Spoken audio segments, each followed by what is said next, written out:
मेरा नाम माजिद हुसैन है और आप देख रहे हैं उर्दू नॉवेल्स बाय माजिद। जल परी का सफ़र की अगली किस के साथ हाजिर हुआ हूँ। चलते हैं कहानी की तरफ। बुराक ने अपनी जेब से मोबाइल निकाला और ज़र को कहा, वो जो फाइल मैंने तुम्हें कहा था वो तुमने बना ली थी। ज़र ने कहा, जी रेडी है। बुराक ने कहा, चलो ठीक है, फिर वो फुटेज लेकर तुम इधर आ जाओ। सरीना ने बुराक की तरफ देख कर कहा, कैसी फुटेज? बुराक ने कहा, कुछ नहीं, हमारे प्यार के कुछ लम्हात जो इस फुटेज में कैद हैं वो सबको दिखाना चाहूँगा। क्या तुम नहीं देखना चाहोगी हमारी यादें? मोना बस वहाँ खड़ी ये तमाशा देख रही थी। मोना को यकीन नहीं आ रहा था कि वाकई बुराक और सरीना का आपस में नाजायज़ ताल्लुक था। मोना तो बस ये सोच कर रह गई। एशली और नन्ही परी को दूसरी लैब में शिफ्ट कर दिया गया था।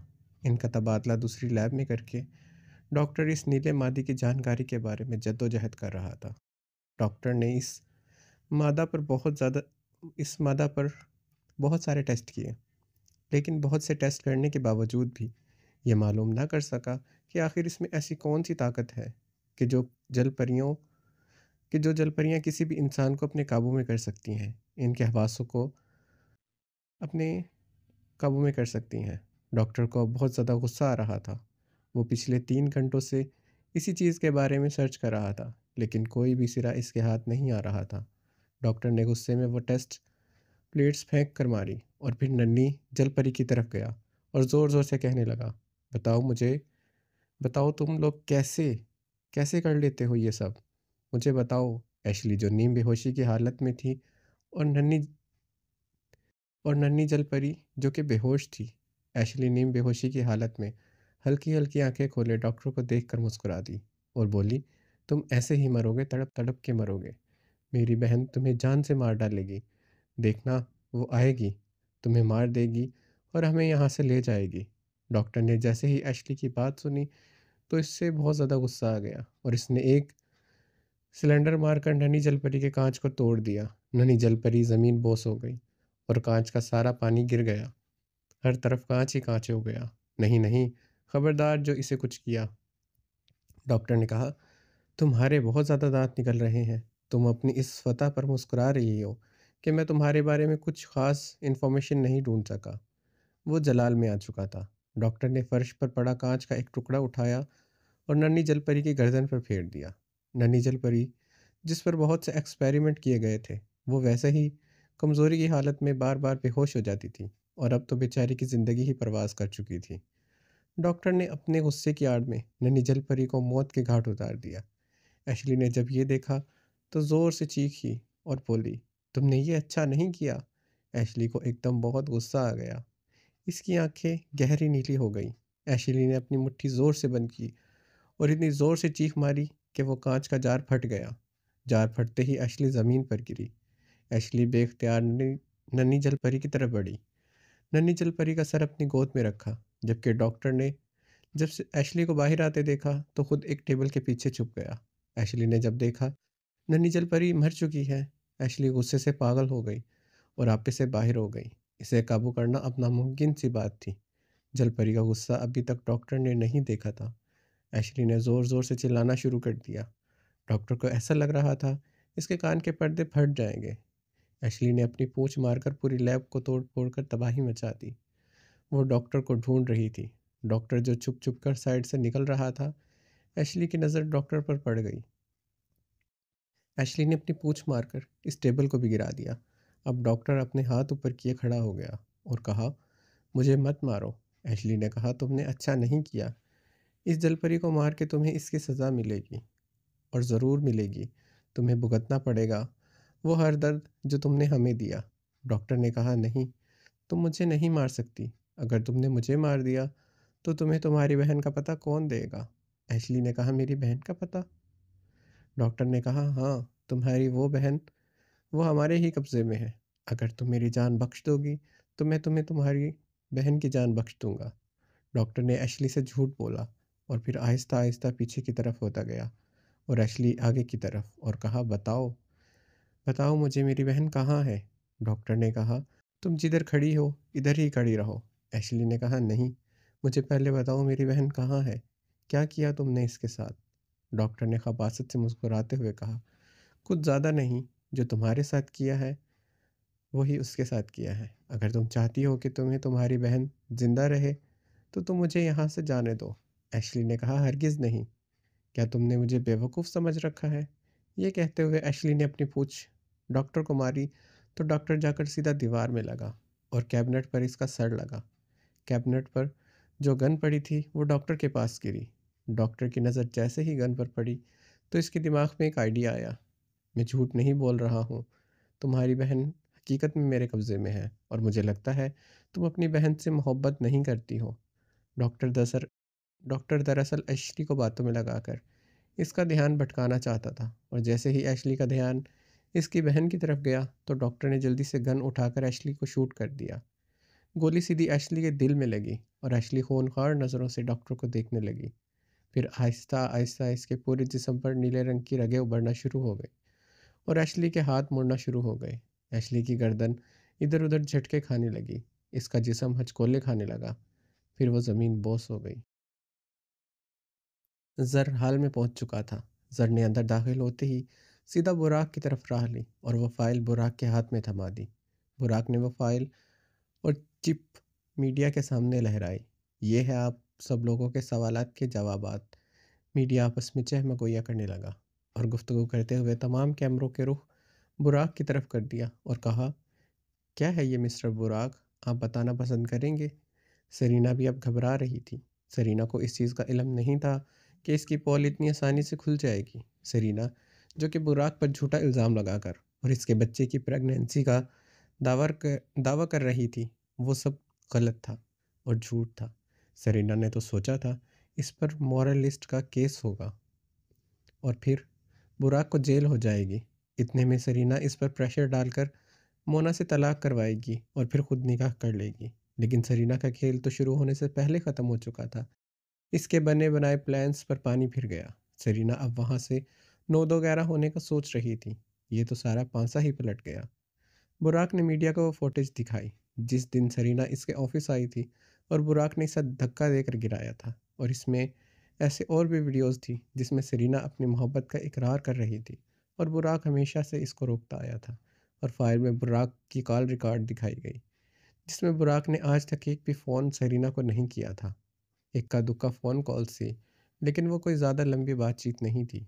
इस सब से ये साबित होता था कि इनका आपस में कोई ख़ास रिश्ता न था। सरीना फ़ौरन से बोली, ये सब झूठ है, ये कैमरे की एडिटिंग है। मैं नहीं मानती। बुराक खुद को बचा रहा है। बुराक मुस्कुराया और अपनी मखसूस चाल चलता हुआ सरीना के करीब आया और इसके इर्द गिर्द गोल गोल घूमने लगा और सरीना का जायज़ा लेते हुए कहा, चलो माना ये सब एडिटिंग है, पर तुम्हारे माथे पर ये चमकता हुआ पसीना, तुम्हारा बार बार अपने हाथों को मरोड़ना, ये सब क्या है? जहाँ तक मेरा ख्याल है, ये इसको साइकोलॉजी में डर कहते हैं, या फिर इंसान जब झूठ बोलता है तो इस तरह की हरकत करता है। बुराक ने अपना रुमाल जेब से निकालकर सरीना की तरफ बढ़ाया और कहा, ये लो पसीना पूछ लो। सरीना ने अटकते हुए कहा, नहीं, ऐसी कोई बात नहीं है।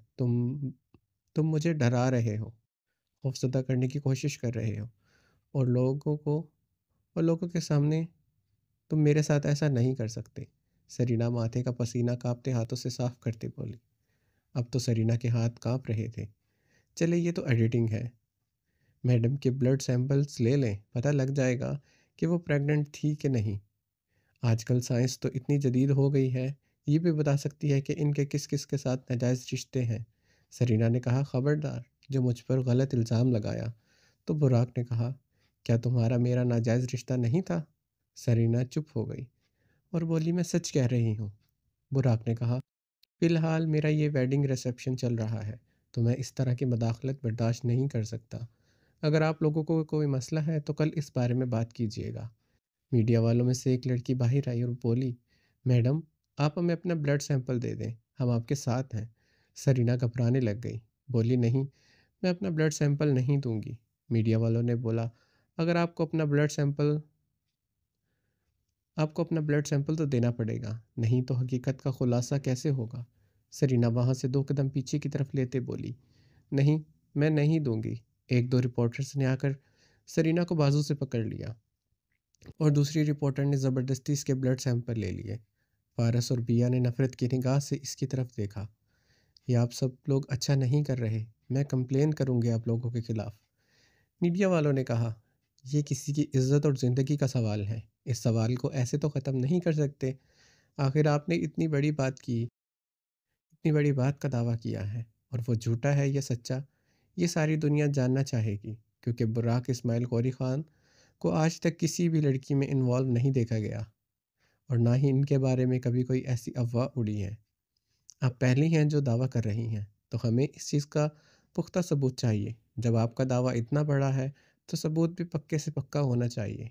फारस ने कहा, I am sure she is lying. Sarina ने इसकी तरफ खून आशाम नज़रों से देखा और बोली, देख लूँगी तुम सब लोगों को। बुराक ने अपने कोट का बटन लगाए और जाकर मोना के पास खड़ा हो गया और कहा, everybody sorry for disturbance, enjoy the party. बुराक ने मोना की तरफ देखा तो मोना बुराक की तरफ देख रही थी। बुराक ने कहा, क्या? मोना ने नफ़ी में सर हिला दिया। अब पार्टी ख़त्म होने के बाद सब अपने अपने घरों को जा चुके थे। मोना को बुराक के कमरे में बिठा दिया गया। मोना का दिमाग माफ हो चुका था और वो एक गैर मुरवई नुक्ते को देख रही थी, और कुछ न कुछ खिचड़ी इसके दिमाग में पक रही थी। फिर मोना को पा फिर मोना को प्यास का एहसास हुआ, तो इसने सोचा वो पानी पी ले। मोना अपनी फ्रॉक को संभालते साइड बॉक्स के पास बेड पर बैठी और वहां से जग उठाकर जग को मुंह लगा लिया। बुराक जो कि दरवाजे से अंदर दाखिल हो रहा था, मोना की सरकत को देखकर शिशिर रह गया और कहा, आई थिंक यहाँ पर एक अदद गिलास भी मौजूद है। अगर आप इसका इस्तेमाल नहीं करना जानती, तो बराए करम जग के अंदर से पानी को गिलास में उंडेल कर पी लें। बुराक एक एक लफ्ज़ को चबा कर बोला। बुराक को इनडिसिप्लिन लोगों से बहुत चिढ़ थी। बुराक को हर चीज़ परफेक्ट चाहिए होती थी, लेकिन इस तरह की वहशियाना हरकतें मुझे हरगिज़ नहीं पसंद। बुराक की आवाज़ से मोना को अच्छू लग गया और मोना हंसने लगी। बुराक आहिस्ता से चलता ड्रेसिंग टेबल के पास आया। मोना ने कहा, वो बस मुझे बहुत ज़्यादा प्यास लगी थी, तो मुझसे सब्र नहीं हुआ, तो मैंने जग को। बुराक ने कहा, बस मुझे इस तरह की हरकतें नहीं पसंद, अपने आप में चेंज लाओ। बुराक अपने कफ लिंक्स खोलता हुआ बोला। मोना ने कहा, नहीं, नहीं चेंज करूँगी खुद को। ये बात हमारे अंदर तय हुई थी। मैं तुम्हारे लिए कभी खुद को नहीं बदलूंगी। मैं जैसी हूँ ठीक हूँ, और मैं ऐसी ही रहूँगी। बुराक ने आंखें घुमाई और कहा, साफ बोलो ना, जाहिल हो, जाहिल थी और जाहिल रहोगी। मोना गुस्से से घूरकर वॉशरूम की तरफ जाने लगी, तो रास्ते में इसका पाँव इसकी मैक्सी में अटका और मोना धड़म से ज़मीन पर गिरी।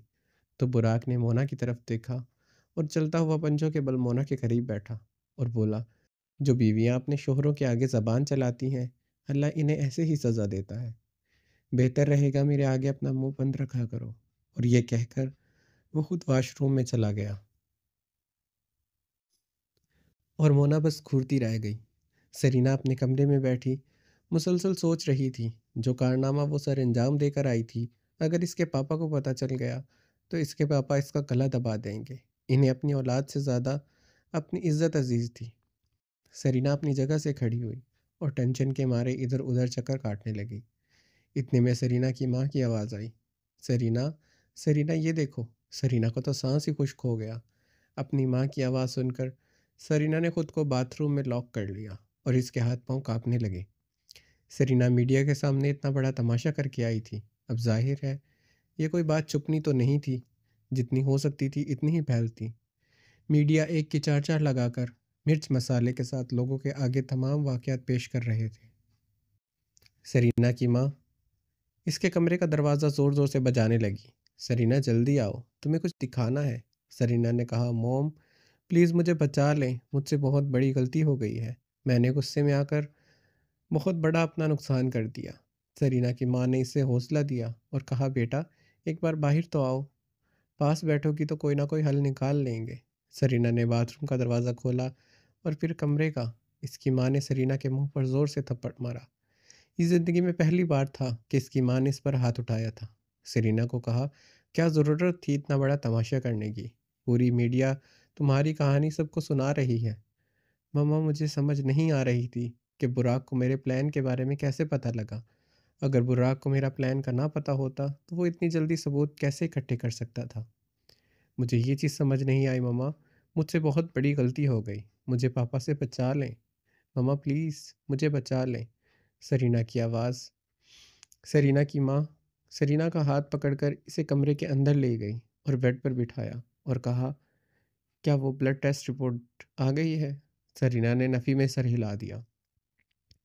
फिर इसकी माँ ने कहा, एक काम करो, इसका वाहिद हल यही है कि इस रिपोर्ट का इंतज़ार करो।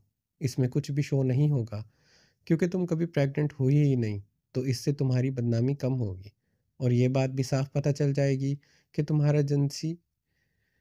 जिनसी किसी के साथ कोई भी ताल्लुक नहीं था। सरीना ने कहा, ठीक है मॉम, लेकिन पापा। सरीना की माँ ने कहा, तुम फिक्र मत करो, मैं इन्हें समझाऊंगी। तुम एक काम करो, कुछ दिन के लिए कहीं चली जाओ। सरीना की मॉम ने कहा, मैं यहाँ सब संभाल लूँगी। कोशिश करूँगी कि तुम्हारे पापा की भी हमें तुम्हारे पापा भी हमें ज़रूर समझें और इस बात को ज़्यादा से ज़्यादा दबाने की कोशिश करें। सरीना की माँ ने मशवरा दिया, तुम एक काम करो, वलीद के पास चले जाओ पाकिस्तान। सरीना ने कहा, मैं हरगिज़ वलीद के पास नहीं जाऊंगी। ये सारा इसी की वजह से हुआ है। सरीना की मॉम ने कहा, तुम पागल हो गई हो। इस वक्त तुम अपनी सिचुएशन देखो। तुम इस सिचुएशन में नहीं हो कि हम तुमसे कोई भी डिमांड कर सकें। तुम्हें पाकिस्तान जाना होगा, मतलब जाना होगा। सरीना की माँ, कि जो कि एक ट्रस्टी थी, वो एक क्लब की मेंबरशिप में भी थी और इन्होंने कहा, मैं सब संभाल लूँगी। मैं ट्रस्ट वालों से बात करके मीडिया में जो बात फैली है रुकवाने की कोशिश करूँगी। इतने में सरीना के पापा आ गए।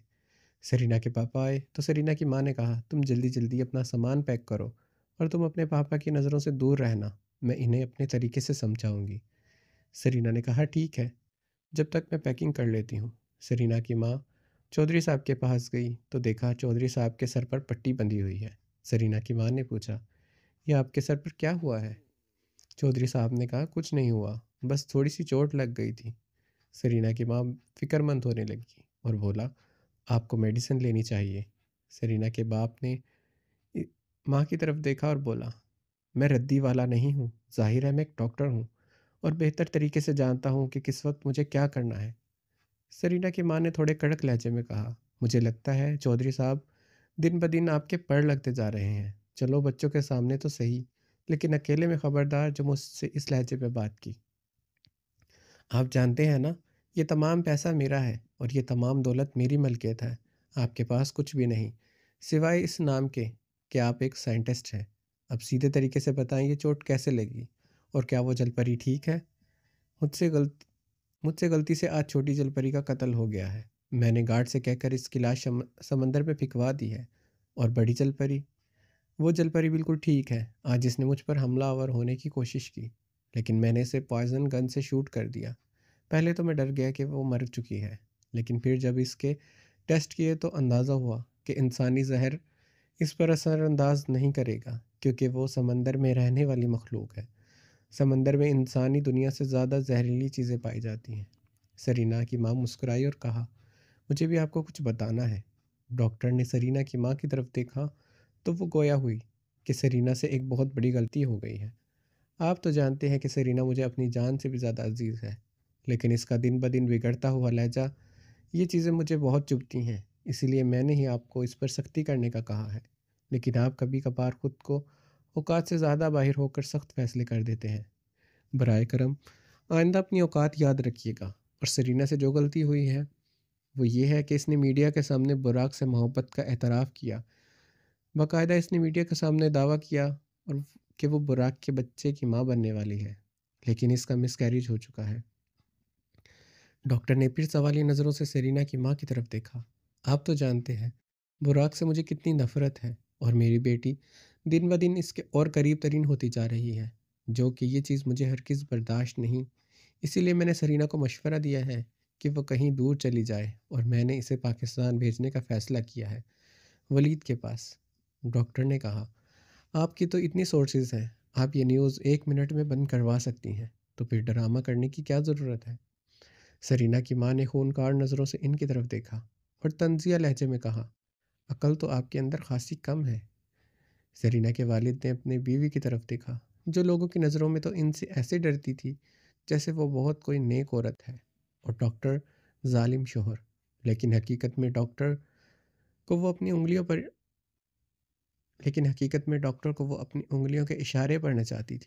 सरीना को पाकिस्तान भेजने का मकसद सिर्फ़ बुराक से दूर करना है। कहीं मेरी बेटी भी वो कदम ना उठाए, जो कदम मैंने उठाया था, बुराक के बाप के प्यार में। लेकिन इसे मुझ में कोई इंटरेस्ट नहीं था। इसी तरह बुराक भी मेरी बेटी को अपने पीछे, अपनी उँगलियों पर नचा रहा है। आए दिन इसकी तज़लील करता है। मैं चाहती हूँ कि वो बुराक से दूर हो जाए। सरीना के वालिद मतलब डॉक्टर ने कहा, "जब आपने फ़ैसला कर ही लिया है, तो फिर मुझसे क्या पूछ रही हैं?" सेरेना की माँ ने तंज़िया लहजे में कहा, "मैं आपसे पूछ नहीं रही, आपको बता रही हूँ। अब जाएँ और जाकर ज़रा मेरी बच्ची से बात कीजिएगा, पर लहज़ा अपना बस इतना रखिएगा जितना वो बर्दाश्त कर सके। जब आपको अपनी बेटी से इतनी मोहब्बत है, तो फिर आए दिन हमारी बेटी को मेरे हाथों से क्यों ज़लील करवाती हैं?"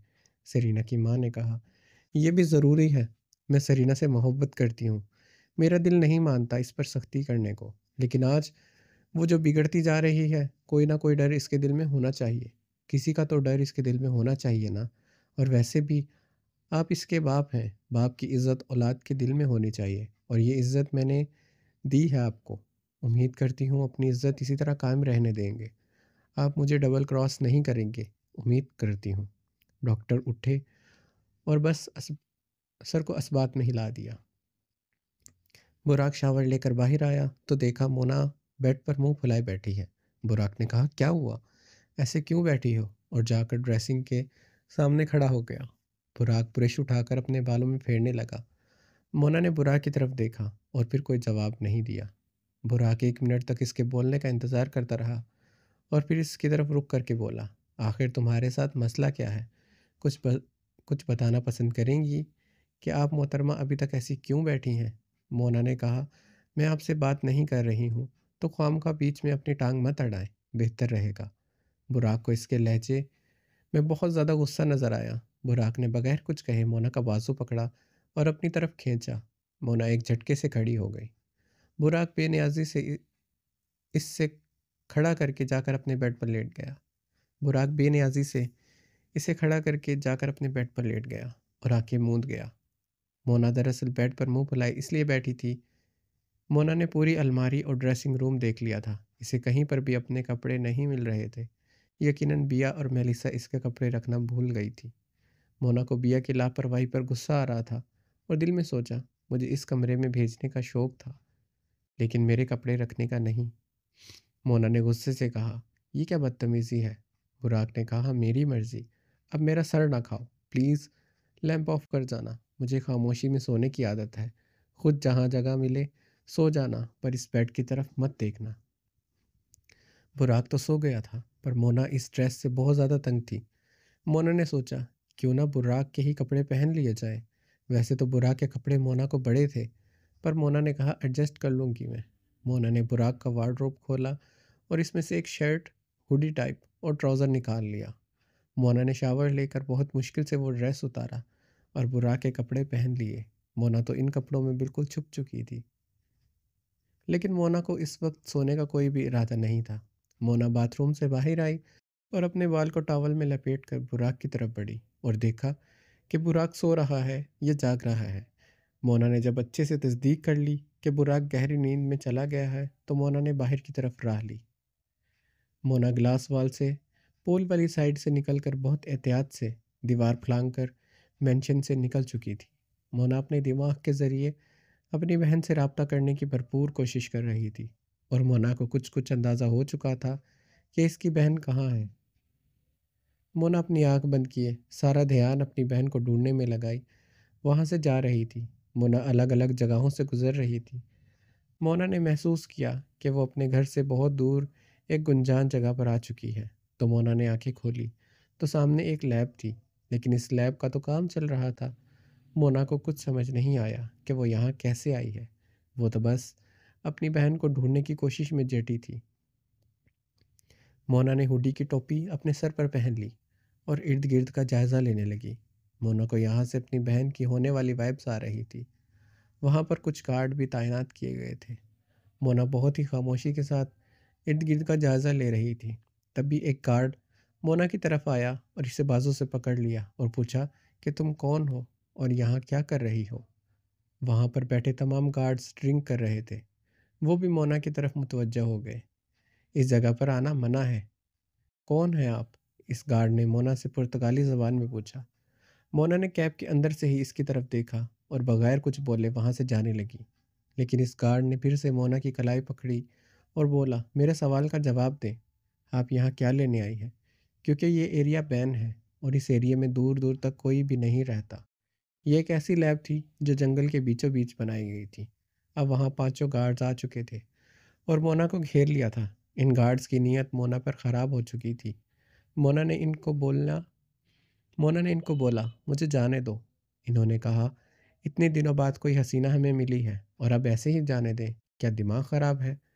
कुछ गार्ड हाथ में शराब की बोतल लिए खड़े थे और जिनमें से एक गार्ड ने कहा, आज तो शराब के साथ साथ शबाब भी मिल गई है। क्यों ना इस मौके का फ़ायदा उठाया जाए। बॉस को पता भी नहीं चलेगा, हम इसे दूर फेंक देंगे। रात को जंगल में जंगली जानवर होते हैं, वो इसको नोच कर खा लेंगे। किसी को मालूम तक नहीं पड़ेगा कि यहाँ कोई आया था।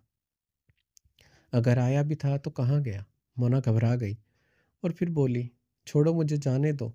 मोना वहाँ से भागने लगी तो दो गार्ड्स ने मोना को पकड़ लिया। मोना ने कहा, छोड़ो मुझे। एक गार्ड ने मोना की टोपी को खींच दिया। अब वहाँ मोना का रोशन चेहरा इनके सामने था। मोना ने कहा, मुझे जाने दो।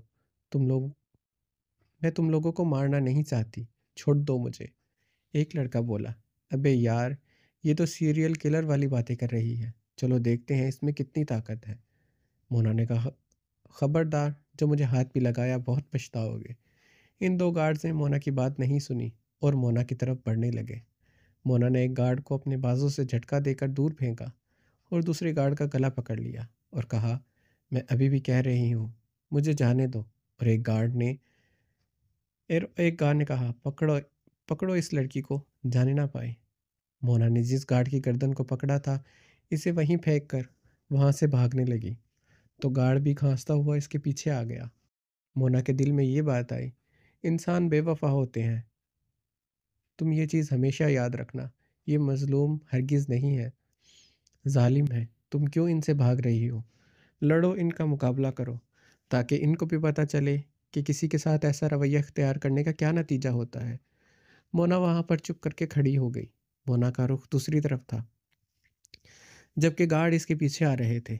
वो गार्ड मोना को रुकते देखकर खुद भी रुक गए। मोना के चेहरे पर पुरस्कार से मुस्कुराहट आई और मोना ने आंखें बंद करके जैसे ही मोना ने आंखें खोली तो इसकी आंखें तेज़ नीली हो चुकी थी।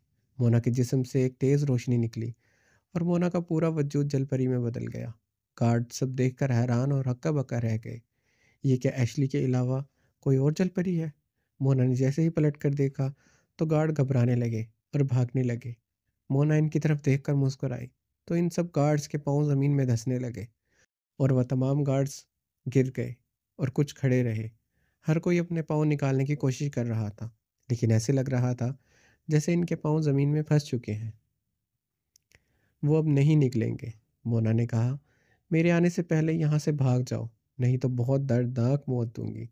जो भाग गया इसको छोड़ दूंगी। बहुत कोशिश करने के बावजूद भी गार्ड्स अपने पाँव नहीं निकाल सके। इन्होंने मोना के आगे मिन्नत की और मोना को कहा, हमें छोड़ दो, हम आइंदा कभी किसी को तंग नहीं करेंगे। मोना ने कहा, मैं सिर्फ एक सवाल पूछूंगी, मुझे इसका सही और सच्चा जवाब चाहिए। झूठ बोलने का नतीजा तुम्हारी मौत भी हो सकती है। गार्ड ने कहा, पूछो, तुम्हें क्या पूछना है, हम सब सच बताएंगे। मोना ने कहा, यहाँ एक और जलपरी को लाया गया था। एक गार्ड ने कहा, यहाँ एक नहीं, दो जलपरियों को लाया गया था, जिसमें से एक जलपरी की मौत हो चुकी है और दूसरी जलपरी नहायत ही ज़ख्मी हालत में कहीं और शिफ्ट कर दी गई है, लेकिन इसका पता हमें नहीं है। बहुत सख्ती से इसके साथ इनको रखा जाता है। मोहनन ने कहा, कौन है जो मेरी बहन को यहाँ लाया है?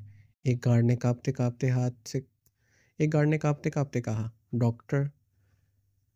मोना ने कहा, मुझे बताओ वो कहाँ मिलेंगे? गार्ड ने लाइलमी का मुजाहरा किया।